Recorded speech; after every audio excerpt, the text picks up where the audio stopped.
Today is a rather unusual Secrets of Things because it's very long. It's the record of a talk that I gave for the Thai Textile Society in Bangkok. And in order to flesh out some of the gaps in my own collection, I invited Kun Thweep Ake Rittinaphakorn, who's a great expert on textiles in general and who has a very fine Tibetan collection. And he brought some of his pieces to round out the discussion. The first part, I talk about the appeal of Tibet. What is it that draws us so strongly, that strikes the heart so deeply? Overall, what I was trying to do was to show how in its patterns, its colors, and its mystical inspiration, Tibet and Tibetan art has the power to move the soul.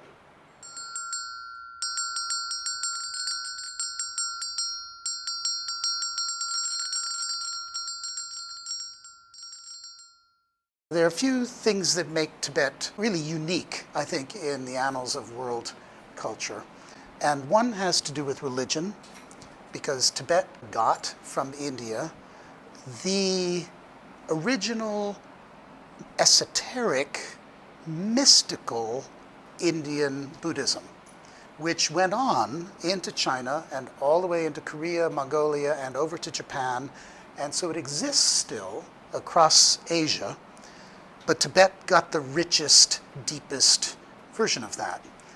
And there was actually a debate held, I think it was in the 8th century, when the Tibetan king invited the representative of Zen Buddhism and the representative of mystical Indian Buddhism to debate each other, and the Zen Buddhists lost and had to flee the country. And ever since then, it was mystical. And that's critical because Tibet is about magic and mystery, and that is what the culture has been. And that is reflected actually in textiles and in painting, architecture, everything, bronzeware, giltware, everything that came out of Tibet is imbued with this mystical substratum. Another aspect of Tibet that we should talk about is, of course, the fact that it's, most of it, an incredibly high plateau. Some of it thousands of meters high, with very thin air, largely desert. It's an extremely inhospitable place. This is not a comfortable land where you reach out and pull the banana off the tree. It was freezing cold, and there was a very small population.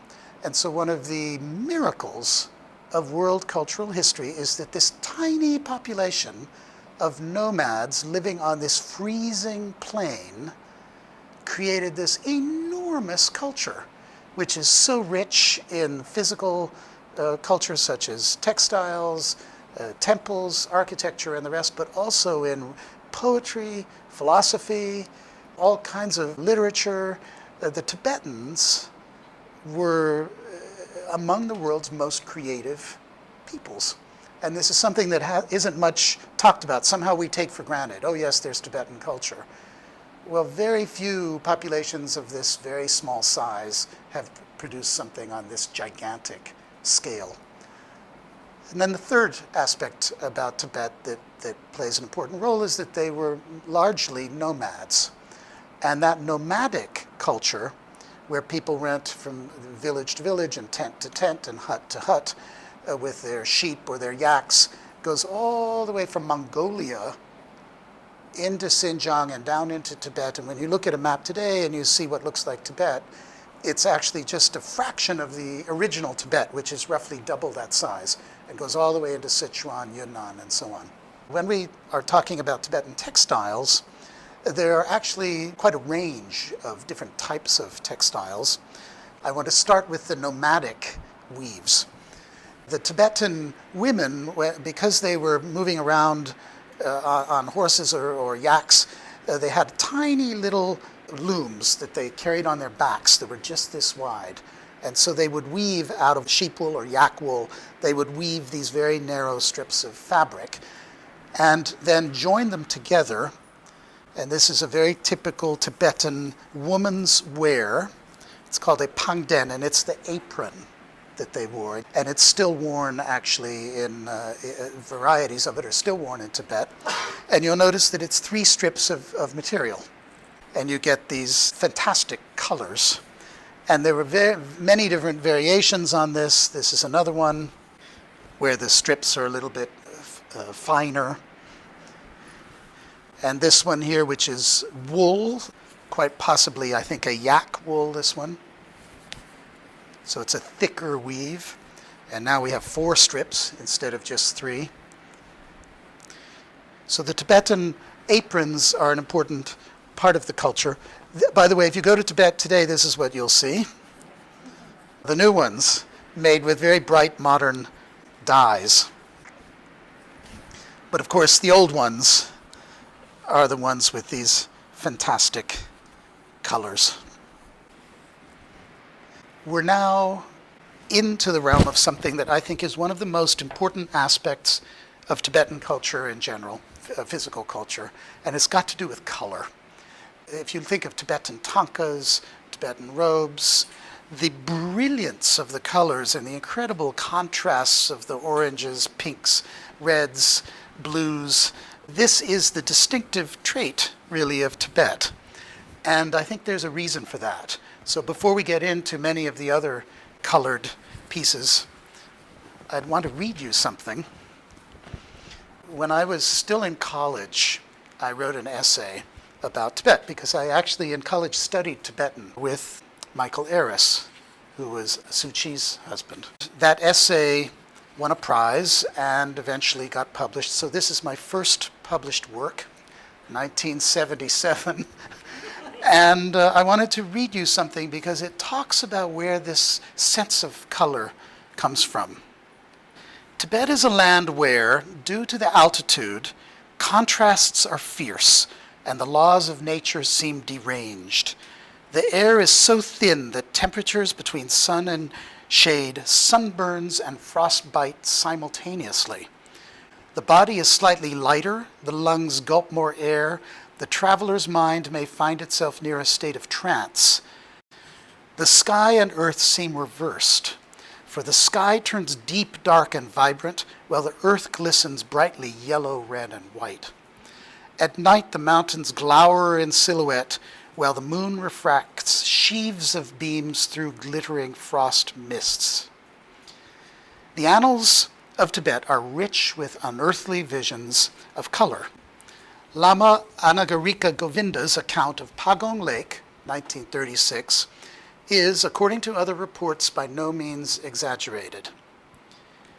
Before us stretched a lake like a sheet of molten lapis lazuli, merging into intense ultramarine in the distance and into radiant cobalt blue and opalescent Veronese green towards the nearer shore, fringed with gleaming white beaches, while the mountains that framed this incredible color display were of golden ochre, Indian red, and burnt sienna with purple shadows. Yes, this was the luminous landscape of my dream, rising out of the blue waters in brilliant sunshine under a deep, cloudless sky. So that's the context of the fantastic coloration.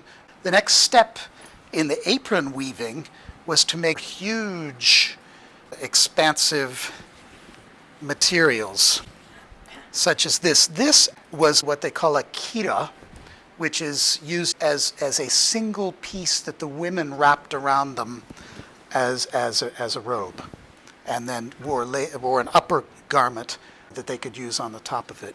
In fact, having mentioned those upper garments, I should introduce Kun Thweep over here, who I've asked to please bring some of his wonderful collection of Tibetan robes, and he's got overgarments that the women would wear. So they would wrap this around them and then they would wear that overgarment.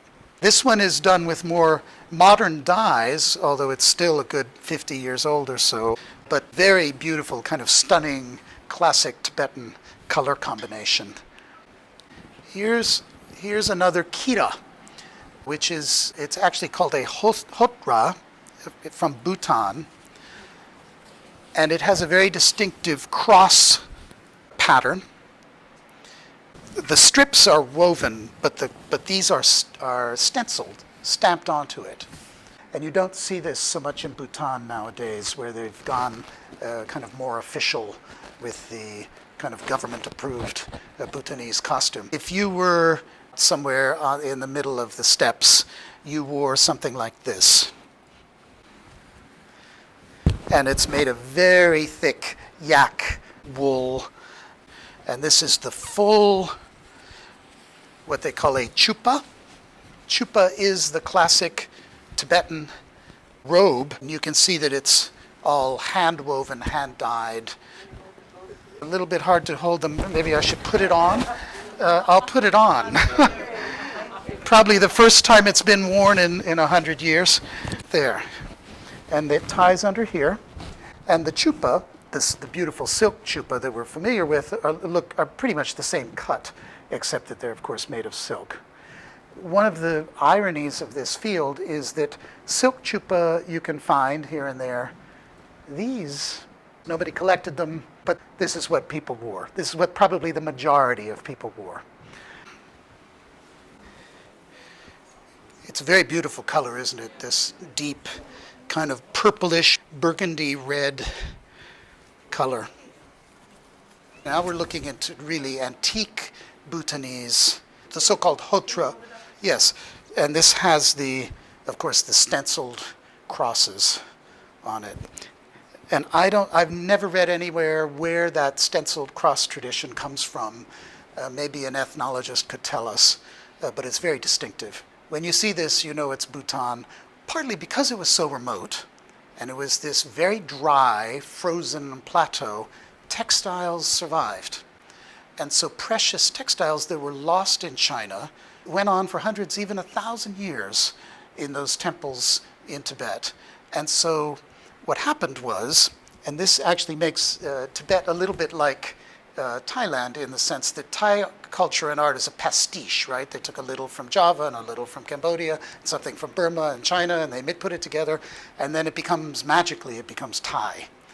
And the Tibetans did the same thing. So they imported fine Chinese silks. And in fact, it was not just an import, but tribute trade. So gold and silver, other precious materials, musk and things like that from the plateau would be sent to Beijing, and in exchange they would get rolls of material. And they would take this material and then cut it up and make sort of collages.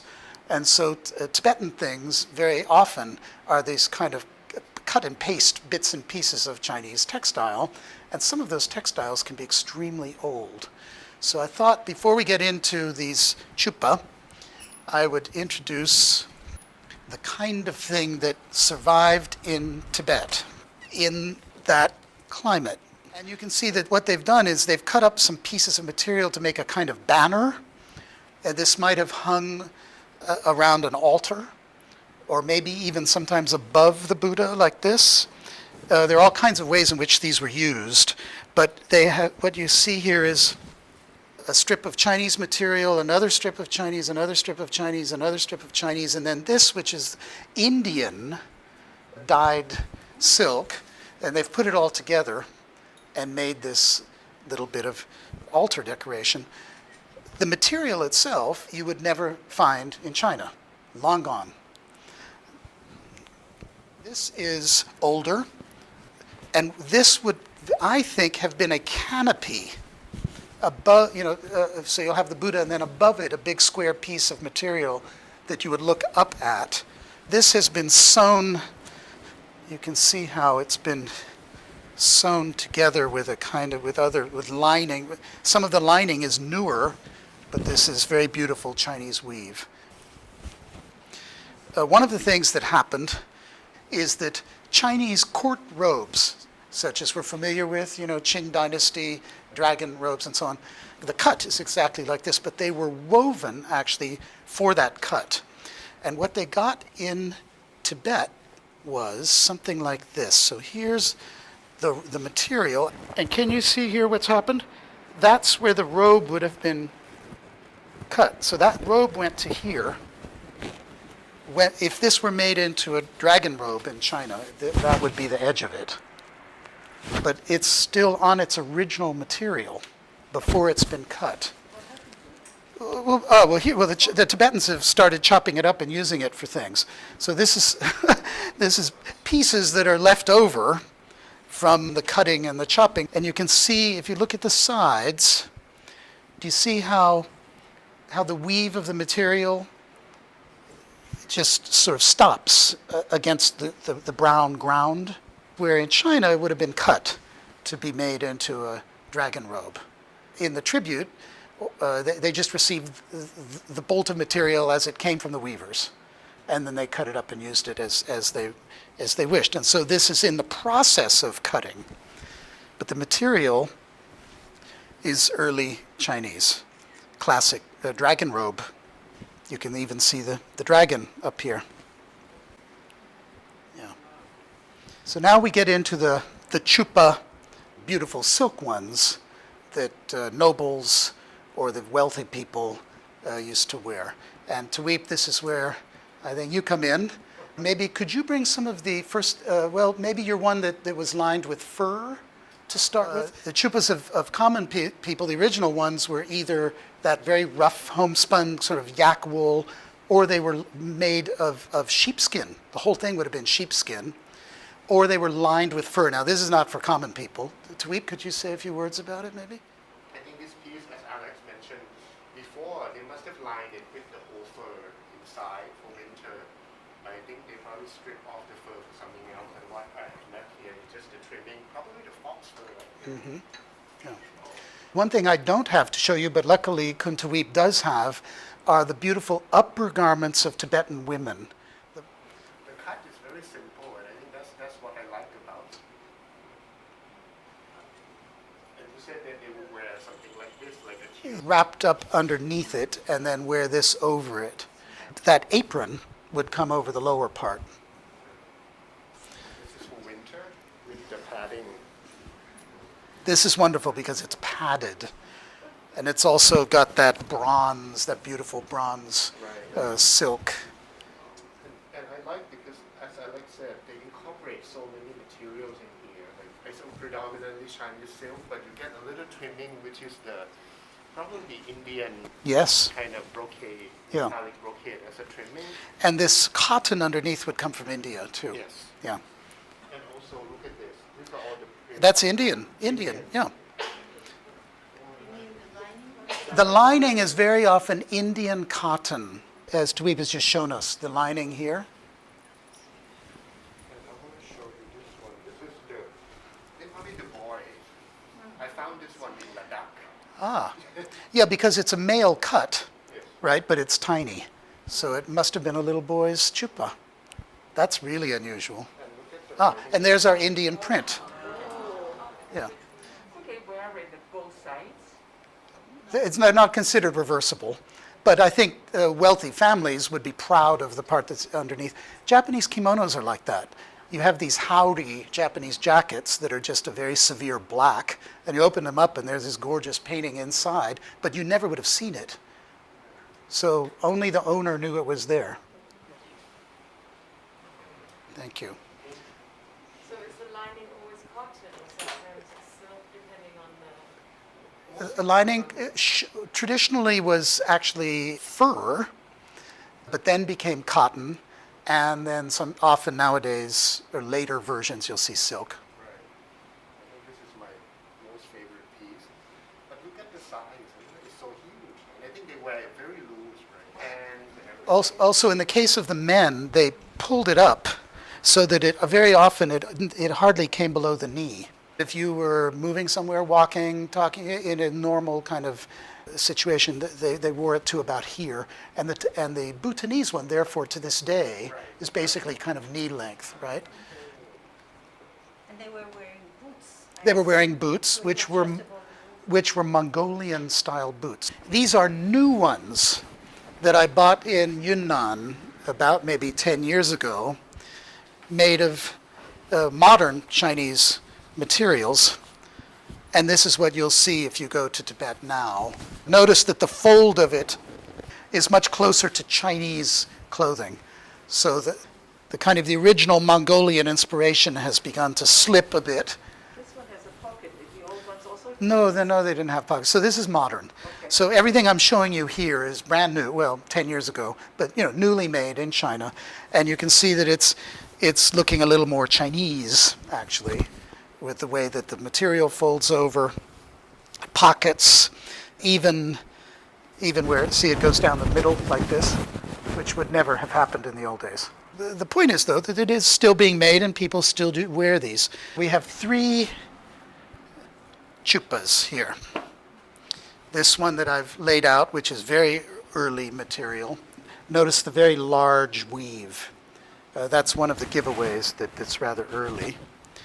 This one is a truly beautiful piece, padded. I'll go ahead and wear this one too. You know, I started on this because my great mentor, David Kidd, who lived in Asia in Japan, was a big collector of Tibetan art, and that's where I saw my first Tibetan art. And he owned these chupa, and we would wear them. So we would put on the chupa and stay up all night drinking tea and talking about art. And so this is a classic one. There would have been something to tie it, or even those Chinese buttons under the armpit, and then the belt to tie it around here. And then if you were active, if you're walking somewhere doing something, then for a man it would be pulled up to about this level. At a reception or at a special occasion or something in the palace, then the sleeves hang down, the chupa hangs down. And they'd be seated like this, very grandly, on a rug. This is a very luxurious one. The material's a bit newer, but it's still very nice, and it has a bit of red silk at the top and then a blue cotton on the inside, and also padded. This is very light. It's a very thin padding. There are thicker ones. That jacket of yours was a bit thicker, so there's different ways in which they're padded. And notice that this one has the Chinese buttons, one at the neck and the other under the right arm. With very few exceptions, none of them would be later than 1950. I think it's early 20th century, this one. Here we're looking at 19th century. This is not normal wear, right? And if you look at it, you'll see it's classic Chinese dragon robe material. And they've cut it up. See how all the bits are kind of stuck together? And then here's a bit of black, and then here they stuck some other pieces in. It's absolutely beautiful. Look at the back of it. And here's the front. And what they've done, you know, is they've taken this beautiful piece of Chinese dragon robe and created a Tibetan robe. By the way, do you know what this pattern is here? It's right under where my left hand is. I thought I'd mention it because you'll see it all around this house and in the rugs and on the robes. It's Prasumen, it's Mount Sumeru, the center of the universe, with the waves crashing against it. And always very often Mount Sumeru is shown as 3 mountains or 5 or 7 mountains. Here it's 3 mountains. And then in the sea, in the waves of the sea, you see treasures, coral, the conch shell, the sacred marks of Buddhism. So it's the treasures of the sea, and the sea waves are smashing against the sacred mountain, and the whole thing is rising up to the dragon. So what I'm about to show you is one of my most precious things, and it's a Tibetan monk's dancing costume for a ritual in the temple. And they're pure Harry Potter. I mean, these things are real magician's robe things. Look at the sleeves. Isn't that spectacular? And again, we're dealing with early Chinese fabrics that have been sewn together to make this typical Tibetan combination, which are the graduated strips of color. So you'll have, gold, blue, maroon, green, another kind of gold, all of it making concentric strips. And another thing to note about this is, do you see here, it's pleated on the side. And the reason it's pleated is because a Tibetan monk, a friend of mine, once put this on and danced in it for me to show how it's done. And they kind of lift up their feet like this and like this. And then they spin. It's like Turkish dervishes or something. And that pleated part opens up. And so you kind of get this drum-like effect as it expands. I'm not going. I'm not going to dance, but I will. But I will show you the pleats on the side. Do you see how it expands here? So if you were whirling around, this whole thing would open up. This one is not so much of a robe but a dress. Yeah, because this is not your normal robe. It's a dance costume, right? So this is not what people wore. Like the chupa were worn. But these were something that were kept folded up, protected in the temple, and were taken out for the special ritual event. Another of these Tibetan dance robes, made with a number, you can see, of different kinds of material that have been sewn together. They didn't bother too much cutting it exactly to the official Chinese shape, so they went ahead and left the edging as it is. And this also, by the way, has that lining, the Indian homespun lining with the sacred seals. And this has a very strong and obvious pleat on the side, right? So when someone danced in this with those sleeves flaring out, and the weave itself is silk from China, yeah. And here we can, sorry, let's hold it up so everyone can really see it. Maybe up higher, yeah. There, with these fantastic sleeves. And it was designed for maximal effect. So when you dance, those sleeves just flew out on both sides, and the whole thing expanded, and you get this sense of volume. So, I think you're right, Alex, but these are all, I'm just noticing that when you say it's Qing or early Qing, Yeah, yeah. Ming, I think you can tell by the face of the dragon. yes, The early Qing or Ming dragon are very handsome. I think their face is very proportionate, very ferociously handsome. yes, Whereas the late Qing, the face of the dragon was like kind of shrink a little That's bit, right. and this proportion is Yeah. more of cartoon like. That's right. Not so handsome. Whereas these are more almost visual, almost like a painting, an ink painting or something. Yeah. No, this is very early material that miraculously survived in Tibet. Oh, the sleeves. Yes. Oh, the pleats. Yeah. So, And I'm getting a goosebump because I never thought I've seen the real one. It's so rare. you only see them in old photographs or something.